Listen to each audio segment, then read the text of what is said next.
Assalamualaikum warahmatullahi wabarakatuh. Bismillah, alhamdulillah, wassalatu wassalamu ala rasulillah Sayyidina Muhammad ibn Abdillah wa ala alihi wa sahbihi wa mawala amma ba'du. Sahabat channel Rahmatul Ummah yang saya cintai dan Allah muliakan, kita lanjutkan tentang kisah pertemuan Allah beserta baginda Nabi Sallallahu Alaihi Wasallam pada malam Mi'raj, ketika baginda Rasul telah tercatat dan dicatat oleh Allah Subhanahu wa Ta'ala dalam kitab Taurat mendapatkan gelar Habibullah. Ini tingkatannya lebih besar dari pangkat Nabi Ibrahim, yaitu Khalilullah. Diberikan juga ini sebagai tujuan Allah mengisrakan dan memi'rajkan ke baginda Nabi Sallallahu Alaihi Wasallam, yaitu dengan sholat yang 5 waktu. Selain daripada sholat yang 5 waktu yang diwajibkan oleh Allah kepada baginda Nabi dan kepada umatnya, Allah juga berfirman, wa ghafartu liman lam yusyrik billah. Aku pun akan mengampuni atau pasti mengampuni dosa-dosa orang yang tidak menyekutukan Allah dari umat baginda Rasulullah SAW. Setelah baginda Rasul mendapatkan tugas sholat yang 5 waktu, juga akan diampuni umatnya dari dosa-dosanya asal tidak musyrik kepada Allah Subhanahu wa Ta'ala.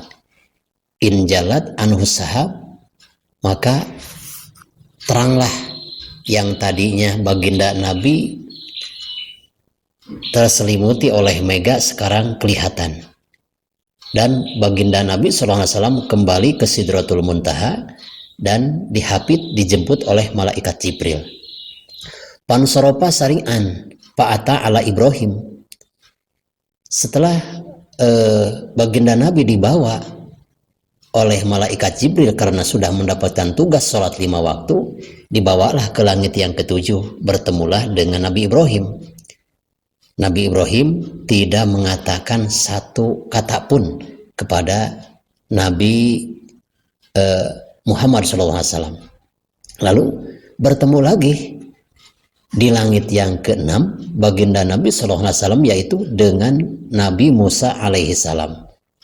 Ketika pertemuan dengan Nabi Musa menyambut nikmas sohib, inilah sahabat yang terbaik, sebagai ucapan selamat datang kembali dan selamat bertemu kembali dengan baginda Rasulullah SAW. Nabi Musa beda lagi dengan Nabi Ibrahim. Nabi Ibrahim ketika mengetahui bahwa baginda Nabi telah pulang dari Mi'raj, maka tidak mengatakan apapun. Tapi Nabi Musa alaihissalam menanyakan, ma sona'ta ya Muhammad, apa yang telah engkau lakukan wahai Muhammad? Maka dijawab, ma paradorobuka alaika wa ala umatika. Apa kewajiban yang telah diwajibkan oleh Tuhanmu wahai Muhammad dan kepada umatmu wahai Muhammad? Jawab baginda Nabi SAW, parado alayya wa ala ummati khomsina sholatan. Allah Subhanahu wa Ta'ala telah memberikan tugas kepadaku dan kepada umatku, yaitu sholat 50 kali sholat.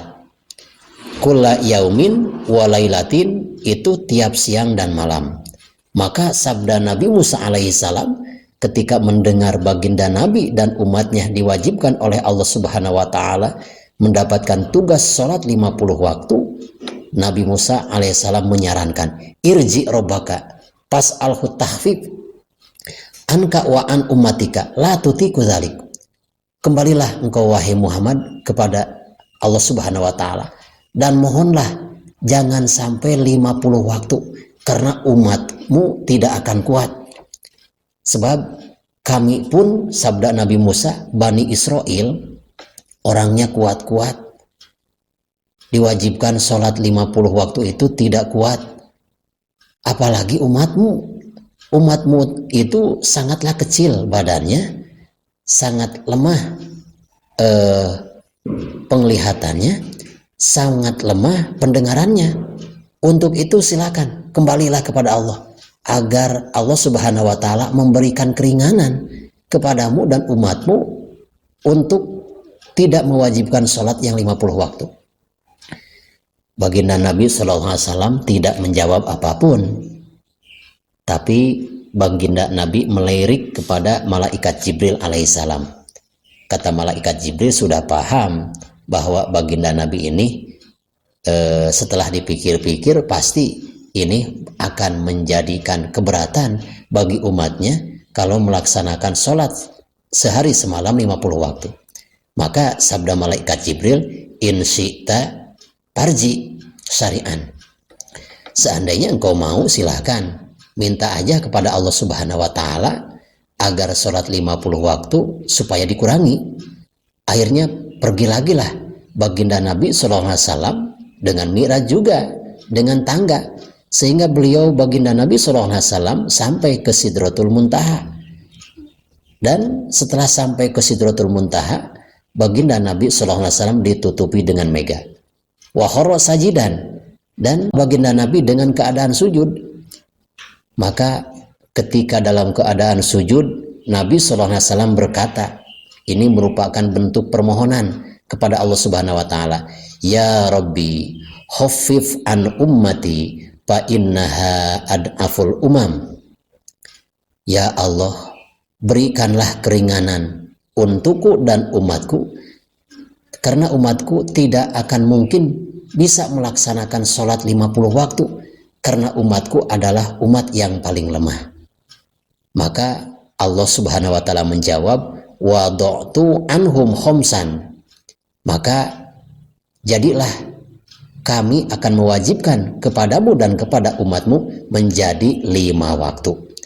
Setelah ditentukan 50 waktu dikurangi 45 waktu menjadi 5 waktu, diterima oleh baginda Nabi SAW. Summa in jaratis sahabah, yang tadinya baginda Nabi terhalang oleh mega karena di Sidratul Muntaha, sekarang mega tidak ada lagi dan Nabi bisa dilihat oleh malaikat Jibril alaihissalam. Wa rafa'a ila Musa, dan kejadian itu dilaporkan juga oleh baginda Nabi SAW kepada Nabi Musa alaihissalam. Maka sabda Nabi SAW, wado'ani khomsan, Allah Subhanahu wa taala telah menempatkan dan telah mewajibkan kepadaku dan kepada umatku sholat menjadi 5 waktu, tidak lagi 50 waktu. Apa perkataan Nabi Musa menanggapi berita dari baginda Nabi SAW? Faqala Musa, irji ila rabbika pas'alhu tahfif fa inna ummataka la tutikul dzalik. Falam yazal paraja'a baina Musa wa baina rabbihi. Kata Nabi Musa, 5 pun akan sangat berat oleh umatmu dilaksanakannya. Sekarang pergilah kembali untuk menemui Allah Subhanahu wa taala agar jangan 5 waktu, agar dikurangi saja, jangan 5 waktu. Maka Masya Allah, permintaan itu langsung baginda Nabi SAW kembali lagi kepada Allah Subhanahu wa taala dan meminta kepada Allah agar sholat itu tidak 5 waktu tapi bisa dikurangi. Ketika memohon yang kedua kalinya, maka firman Allah Subhanahu wa taala, ya Muhammad, wahai Muhammad. Jawab Nabi, labbaika wa sa'daik. Inilah saya. Inilah orang yang paling bahagia karena bisa berhadapan denganmu ya Allah. Firman Allah Subhanahu wa taala, min khomsi sholawatin kulla yaumin walailah kullu sholatin mi'asrin. Ketahuilah, dari sholat yang 5 waktu itu sehari dan semalam 1 kali sholat berbanding 50. Maka ketahuilah, ketika umatmu melaksanakan sholat 5 waktu berarti sama halnya dengan sholat 50 waktu. Patilka khomsuna sholatan la yubaddalul qaulu ladayya, dan aku tidak akan mengganti lagi ucapanku. Tetap sholat itu 5 waktu, itu sudah menjadi ketentuanku. Itu firman Allah Subhanahu wa taala. Dan kitab-kitabku tidak akan diganti lagi. Dan dalam catatan kitabku, apabila ada seseorang yang ada niat untuk melakukan kebaikan tapi tidak sempat melaksanakan kebaikan, maka tetap mendapatkan satu kebaikan. Apabila kebaikan itu yang telah diniatkan dilaksanakan, mendapat 10 kebaikan. Tapi sebaliknya, ketika umatmu wahai Muhammad ada niat untuk melaksanakan kejahatan, apabila tidak dilaksanakan, itu tidak mendapatkan siksa. Tapi kalau dilaksanakan kejahatan yang sudah direncanakan, itu dosanya tetap satu. Itu kasih sayang Allah Subhanahu wa taala kepada baginda Nabi besar Muhammad SAW. Akhirnya setelah mendapatkan penjelasan daripada Nabi Muhammad SAW, akhirnya panazala hatta intaha ila Musa. Baginda Nabi SAW melaporkan kepada baginda Nabi Musa alaihissalam. Fa'akhbarahu faqala irji ila rabbika fas'alhu tahfid. Fa inna ummataka la tutiku. Kembalilah kepada Allah, jangan 5 waktu, kurangi saja, mohon kepada Tuhanmu. Sabda Nabi SAW, qad raja'tu rabbi fastahaitu minhu walakin ardo wa aslam. Aku tidak akan mungkin kembali lagi kepada Allah Subhanahu wa taala. Aku sudah malu sama Allah dan aku menerimanya dan aku ridho atas ketentuan Allah Subhanahu wa taala yang tadinya 50 waktu menjadi 5 waktu dikurangi 45 waktu.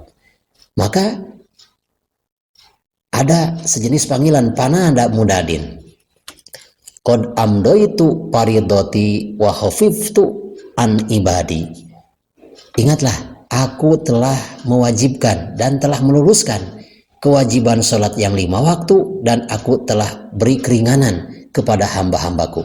Setelah mendengar dari firman Allah Subhanahu wa taala, maka Nabi Musa alaihissalam bersabda kepada Nabi Muhammad SAW, ahbit, kalau begitu, kalau kamu sudah ridho dan sudah menerima untuk melaksanakan sholat 5 waktu, ahbit, turunlah engkau ke bumi dengan mengucapkan lafaz Bismillahirrahmanirrahim. Akhirnya baginda Nabi SAW turun dari langit untuk menuju perjalanan pulang dari Mi'raj. Sahabat channel Rahmatul Ummah yang saya cintai dan Allah muliakan, mudah-mudahan segala apa yang telah saya sampaikan bisa bermanfaat, khususnya bagi saya dan umumnya bagi kita sekalian. Khutmah sofa wada' ma qadar. Wassalamualaikum warahmatullahi wabarakatuh.